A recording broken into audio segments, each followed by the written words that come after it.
আমাদের জীবনে আমরা যাদের সাথে চলাচল করি তাদের ইম্প্যাক্টটা কিন্তু অনেক বেশি। তারা যদি পজিটিভ ধরনের মানুষ হয় আপনাকে তারা পজিটিভ এনার্জি দেয়, তারা যদি নেগেটিভ ধরনের মানুষ হয় আপনাকে নেগেটিভ এনার্জি দেয়। তো তাদেরকে আমরা অনেক রকম ক্যারেক্টারিস্টিক্স দিয়ে চিনতে পারি, কিন্তু আমি মনে করি যদি এই 3টা ক্যারেক্টারিস্টিক্স কারোর মধ্যে থাকে তাকে অ্যাভয়েড করাটাই শ্রেয়।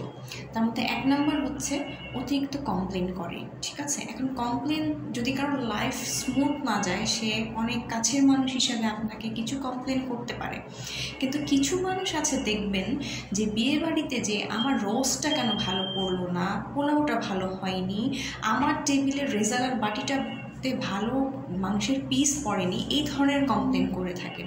তো এই ধরনের মানুষ থেকে দূরে থাকাই ভালো, বিকজ সে আপনার জীবনে আপনাকে নিয়েও অন্যের কাছে এই ধরনের কমপ্লেন করবে। 2 নম্বর হচ্ছে ভিকটিম প্লে করা অথবা ড্রামা ক্রিয়েট করা। এই ধরনের মানুষরা দেখবেন যে কোথাও যে সে মানুষকে কিন্তু অনেক ধরনের কথা শোনাচ্ছে, কিন্তু তার কথার প্রেক্ষিতে যখন একটা অ্যান্সার করে সে কিন্তু ওভার রিয়েক্ট করে, ভিকটিম প্লে করে এবং ড্রামা ক্রিয়েট করে। এই ধরনের মানুষ কিন্তু আপনার জীবনে নেগেটিভ ইম্প্যাক্ট ফেলবে, কোনো না কোনো সময় আপনার সাথেও ড্রামা ক্রিয়েট করবে এবং এতে আপনার মন ভেঙে যাবে। 3 নম্বর হচ্ছে কিছু মানুষ আছে সব সময় সবার সম্পর্কে নেগেটিভ কথা অথবা ক্রিটিসিজম করে, হয়তো সে তার সম্পর্কে জানেই না তারপরে বলে। ঠিক আছে, এইভাবে আমি কিছু মানুষকে চিনি, যেমন তারা এইভাবে কিছু কাজ করে। যেমন কিছু মানুষ আছে যে টিনেজ বয়সী কোনো মেয়ে হয়তো একটু উল্টাপাল্টা চলাফেরা করছে, এটা দেখেই একটা কমেন্ট করে বসে যে নিশ্চয়ই